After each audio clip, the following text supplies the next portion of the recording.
আসসালামু আলাইকুম সুপ্রিয় শিক্ষার্থীরা, ইউকে কোচিং এর পক্ষ থেকে সবাইকে স্বাগত জানাচ্ছি। আমি শ্রাবন্তী। আশা করি তোমরা সবাই ভালো আছো। আমরা পড়ছিলাম নবম দশম শ্রেণীর হিসাব বিজ্ঞান বিষয়ের সপ্তম অধ্যায় খতিয়ান, এবং আজকে হচ্ছে তার ধারাবাহিক প্রক্রিয়ার পর্ব 5। আমরা গত পর্বে হচ্ছে চলমান জের ছক কিভাবে নির্ণয় করতে হয় আমরা সেটা শিখেছিলাম। আজকে আমরা আরো কিছু চলমান জের ছক প্র্যাকটিস করব, যেন হচ্ছে আমাদের এই চলমান জের ছকের যে কনসেপ্টটা সেটা আমাদের ক্লিয়ার হয়ে যায়। তাহলে দেখো, চলমান জের ছক করার জন্য গত ক্লাসে কিভাবে করতে হবে এই জিনিসটা আমি তোমাদেরকে বিস্তারিত শিখিয়েছিলাম। তো তোমরা যদি চলমান জের ছক সম্পর্কে ভালোভাবে ধারণা নিতে চাও, তাহলে তোমাদেরকে অবশ্যই হচ্ছে চলমান জের ছকের উপর আমি যে প্রথম ক্লাসটা করেছি সেই ক্লাসটা তোমাদের আগে দেখতে হবে। আচ্ছা, তারপর আমি একটু শর্টকাটে মনে করে দিই। চলমান জের ছক করার জন্য তোমাকে এই দুইটা জিনিস, মানে এই চারটা জিনিস, ডেবিট ডেবিট প্লাস হবে, ক্রেডিট ক্রেডিট প্লাস হবে, ডেবিট ক্রেডিট মাইনাস হবে, এরপরে হচ্ছে ক্রেডিট আর ডেবিট যদি মিলে তাহলে হবে মাইনাস। ঠিক আছে? তাহলে এই চারটা জিনিস তুমি যদি মনে রাখতে পারো, তাহলেই তুমি চলমান জের ছক ভালোভাবে করতে পারবা।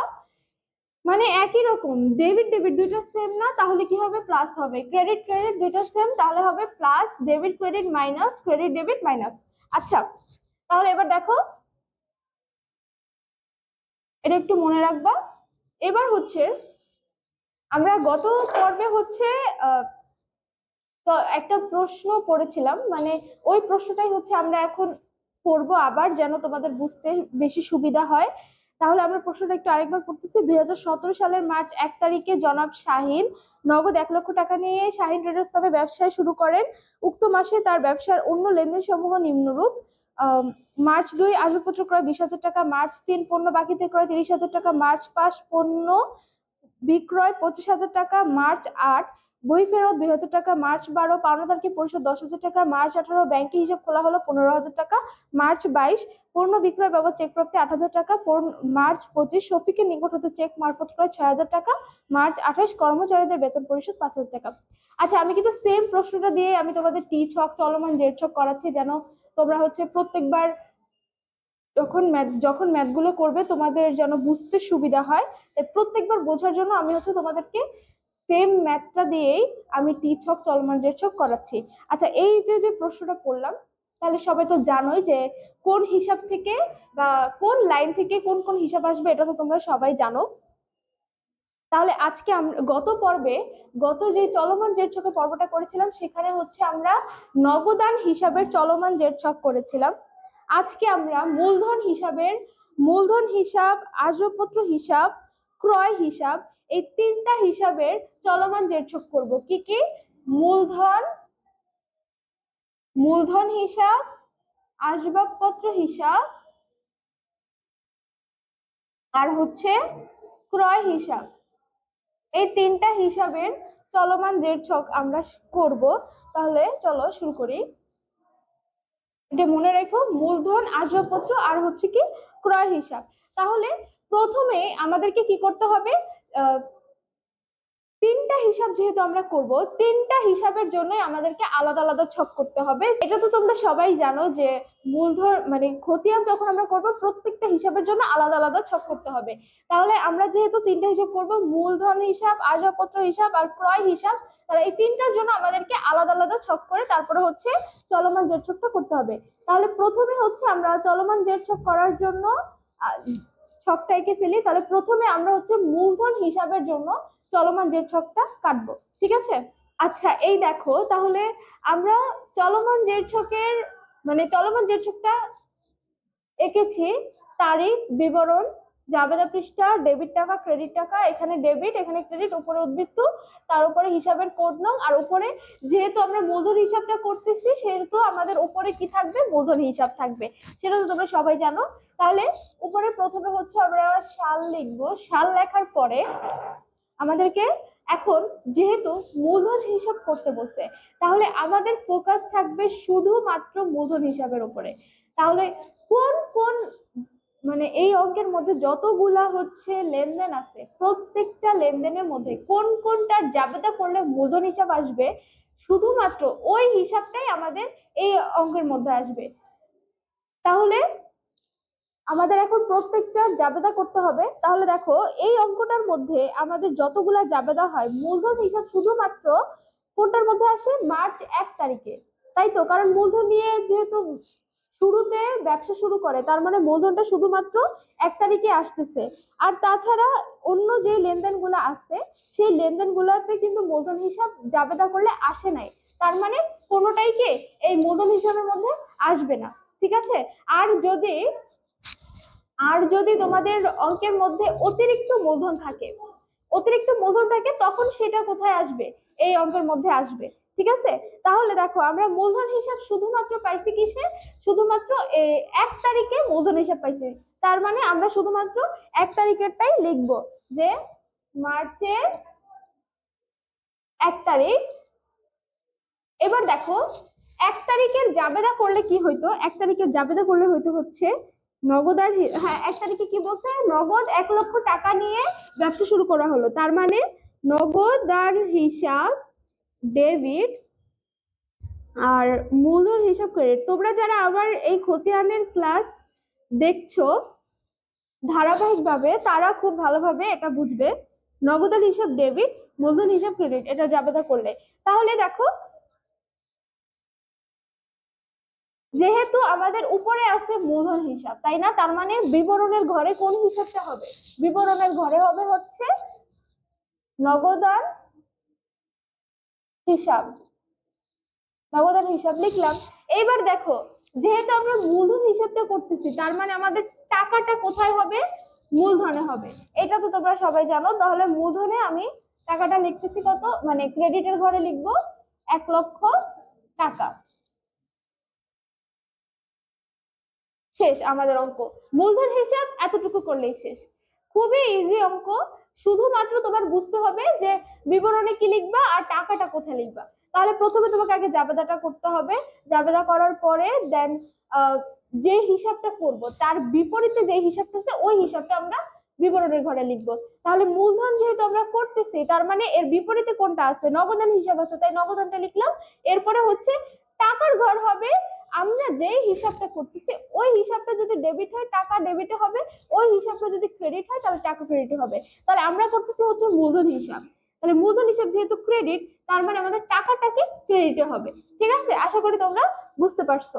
তাহলে এখানে কিন্তু আমাদের অঙ্কের মধ্যে আর কোনোটার জাবেদা করলে কিন্তু মূলধন হিসাব আসে না, তার মানে আর বাকিগুলা বাদ। শুধুমাত্র মূলধন যেই যেই জায়গায় আসবে আমাকে সেই সেই জায়গায় কি ম্যাথটা করতে হবে। আচ্ছা, এরপরে আমরা বলেছিলাম যে আসবাবপত্র হিসাব করব। ঠিক আছে? তাহলে আমরা এবার আসবাবপত্র হিসাব করব। আচ্ছা, এটা হচ্ছে শেষ, তোমরা এখানে অঙ্ক শেষ করে দিবা। এরপরে আবার আরেকটা ছক কাটবা হচ্ছে আসবাবপত্রের জন্য। আমার এখানে যেহেতু জায়গা নেই তাই আমি হচ্ছে এটা মুছে দিয়ে আসবাবপত্রের হিসাবটা করতেছি। ঘর কিন্তু সেম হবে,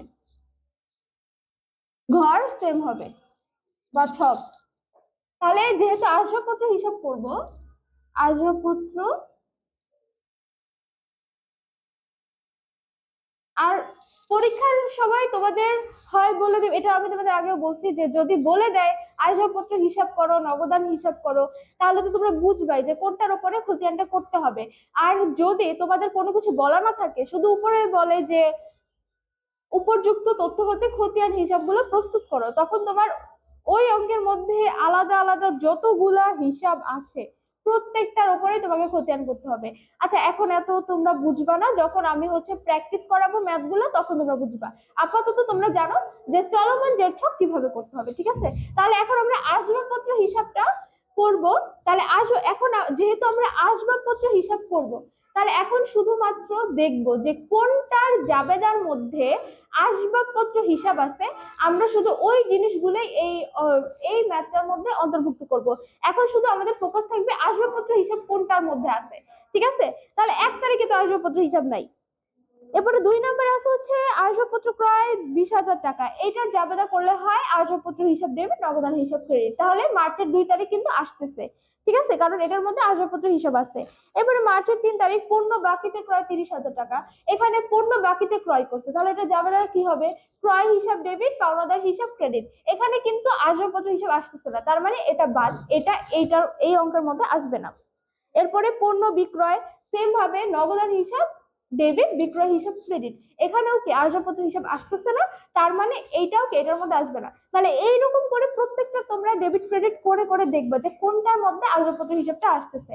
ঠিক আছে, তাহলে তোমরা যদি প্রশ্নটা দেখো, এরপরে কিন্তু আমাদের আর কোনো আসবাবপত্র হিসাব নেই, শুধুমাত্র মার্চের 2 তারিখে আসবাবপত্র হিসাবটা আছে। তাহলে আমরা প্রথমে মার্চের 2 তারিখে যে জাবেদাটা হয় সেটা প্রথমে আমরা একটু লিখে দেখাই। আসবাবপত্র হিসাব, যেহেতু আসবাবপত্র ক্রয় করছে, আসবাবপত্র হিসাব ডেবিট, নগদান, নগদান হিসাব ক্রেডিট। ঠিক আছে, তাহলে এখন আমরা লিখবো মার্চের 2 তারিখ। তাহলে নিয়ম অনুযায়ী যেহেতু আমরা আসবাবপত্র হিসাব করতেছি, তাহলে এর বিপরীতে কোনটা আছে? নগদান হিসাব। তাহলে আমরা নগদান হিসাব লিখবো। এইবার বিবরণে কি করব? বিবরণে বিবরণে তো নগদান হিসাব লিখলাম, এবার আমরা টাকাটা কোথায় লিখবো? যে হিসাবটা করতেছি সেই হিসাব যদি ডেবিট হয় তাহলে টাকাটা ডেবিটে হবে, এই হিসাবটা যদি ক্রেডিট হয় তাহলে টাকাটা ক্রেডিটে হবে। তাহলে এখন আসবাবপত্র কি ডেবিট আছে নাকি ক্রেডিট আছে? আসবাবপত্র কি আছে? ডেবিটে আছে, তার মানে টাকাটা আমাদের কি হবে? টাকাটাও কি ডেবিটে হবে। তাহলে আসবাবপত্র টাকাটা কত আছে? 20,000। আর এই পাশেও কত? 20,000। শেষ আমাদের অঙ্ক। কারণ হচ্ছে আসবাবপত্র হিসাব যেহেতু একটাই আছে, আর কোনো আসবাবপত্র হিসাব নাই, তার মানে এইটাই হবে। ঠিক আছে, তাহলে এই যে আমাদের আসবাবপত্র হিসাব শেষ। এরপরে আমরা বলেছিলাম হচ্ছে ক্রয় হিসাব করব। তাহলে ক্রয় হিসাব করার জন্য আমাদেরকে আবার আরেকটা ছক কাটতে হবে সেম ভাবে। তাহলে আমরা ছকটা তোমরা হচ্ছে আলাদা করে খাতায় কাটবে, আর আমি হচ্ছে মুছে দেই।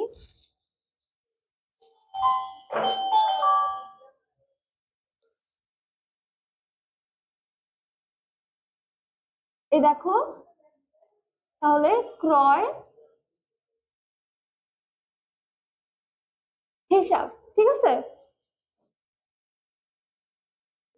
তাহলে ক্রয় হিসাবটা আমরা এখন দেখবো যে ক্রয় হিসাবটা কোথায় কোন কোন লেনদেনের মধ্যে আছে। আচ্ছা দেখো, এখানে 1 তারিখে কি আছে? 1 তারিখে আছে হচ্ছে নগদান হিসাব আর কি মূলধন হিসাব। ঠিক আছে, তাহলে এখানে কিন্তু ক্রয় হিসাবটা আসতেছে না। এরপরে মার্চের 2 তারিখে তো জানোই আসবাবপত্র ক্রয় করছে, তাহলে এখানে আসবাবপত্র হিসাব, নগদান হিসাব, এখানেও কি ক্রয় হিসাব আসতেছে না।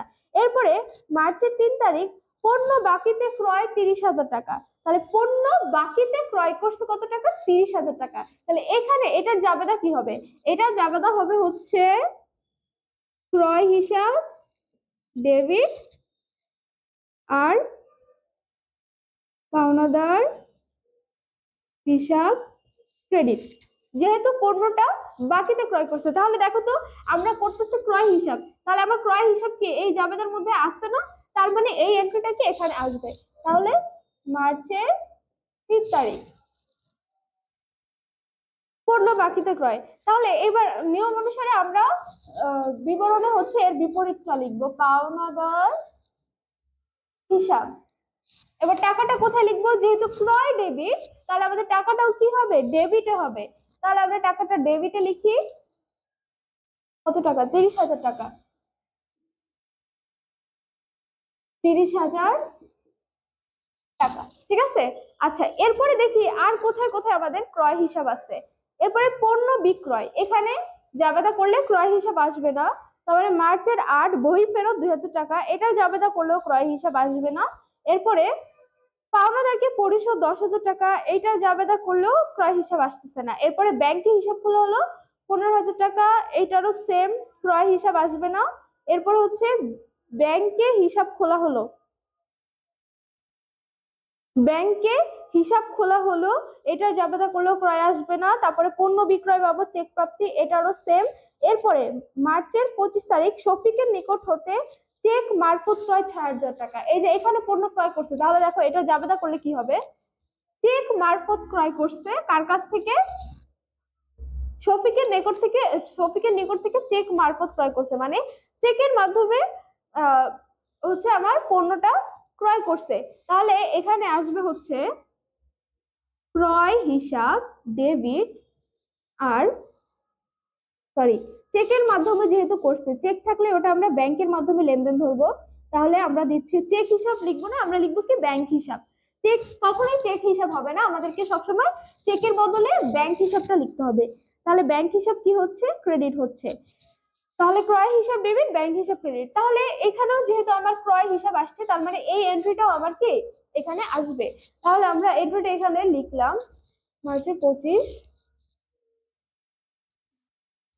মার্চের 25। আচ্ছা, এরপরে দেখো, তাহলে আমরা ক্রয় হিসাব যেহেতু উপরে আছে, তাহলে আমরা এখানে কি লিখবো, ব্যাংক হিসাবটা লিখবো। ব্যাংক হিসাবটা লিখলাম, লেখা শেষ। এবার দেখো আমরা টাকাটা কোথায় বসাবো। তাহলে এবার কি আমার ক্রয় ডেবিটটা, তাহলে টাকাটাও তো আমাদেরকে ডেবিটেই বসাইতে হবে। তাহলে ক্রয়ের টাকাটা আছে হচ্ছে 6,000 টাকা, তাহলে ডেবিটে বসাইছি। এইবার দেখো সেকেন্ড লাইন থেকে কিন্তু আমাদের কাজ আছে, এটা তো তোমরা জানোই। তাহলে দেখো এবার দেখো যে এর আগের ঘরের টাকাটা ছিল উদ্বৃত্তের ডেবিট, আর এইবার হচ্ছে ডেবিট আসছে। তাহলে ডেবিট যখন এর আগের যে দুইটা অঙ্ক করলাম সেখানে কিন্তু একটা এন্ট্রি ছিল, তাই আমাদের কোনো কাজ ছিল না। কিন্তু এবার হচ্ছে আমাদের দুইটা এন্ট্রি আসছে, দ্বিতীয় ঘর থাকলেই আমাদের সেখান থেকে কাজ শুরু করে দিতে হবে। তাহলে ওই যে প্রথমে আমি ডেবিট ডেবিট ক্রেডিট ক্রেডিট যোগ, তারপর debit credit credit debit minus, ওই কথাটা যে লিখেছিলাম ওইটা এখন তোমাদের কাজে লাগবে। আচ্ছা দেখো, তাহলে ডেবিট এই পাশে হচ্ছে ডেবিট পাস, এই পাশে হচ্ছে ডেবিট পাস। তাহলে ডেবিট পাস যোগ করলে কি হবে, মানে ডেবিট পাস কি হবে, যোগ হবে। তাহলে 30,000 আর 6,000 যোগ করলে হয় 36,000। ঠিক আছে, 30,000 আর 6,000 যোগ করলে হয় কত, 36,000 টাকা। তাহলে এটাই আমাদের অ্যান্সার, এই 36,000টা। কারণ এরপরে মার্চের 28 তারিখে আসছে হচ্ছে কর্মচারীদের বেতন পরিশোধ, এটাতে কিন্তু জাবেদা করলে কিন্তু ক্রয় হিসাব আসে না। তার মানে এখানেই আমাদের ক্রয় হিসাবের অঙ্কটা শেষ। ঠিক আছে, আর কোনো ক্রয় হিসাব যেহেতু অঙ্কে নেই, তার মানে আমাদের লাস্ট অ্যান্সার কত, 36,000 টাকা। তাহলে এইভাবে হচ্ছে তোমাদেরকে চলমান জেড ছকটা করতে হবে। ওই চারটা জিনিস মাথায় রাখলেই তুমি ভালো মতো কি করতে পারবা, এই চলমান জেড ছকটা করতে পারবা। তাহলে ইনশাল্লাহ নেক্সট ক্লাসে আমরা হচ্ছে সহকারী খতিয়ান কিভাবে নির্ণয় করতে হয়। এই এতদিন তো আমরা শুধুমাত্র সাধারণ খতিয়ান শিখেছি, এরপরে নেক্সট ক্লাসে হচ্ছে আমরা সহকারী খতিয়ান কিভাবে নির্ণয় করতে হয় সেটা আমরা শিখবো। তো সেই পর্যন্ত তোমরা ভালো থাকো, সুস্থ থাকো, আল্লাহ হাফেজ।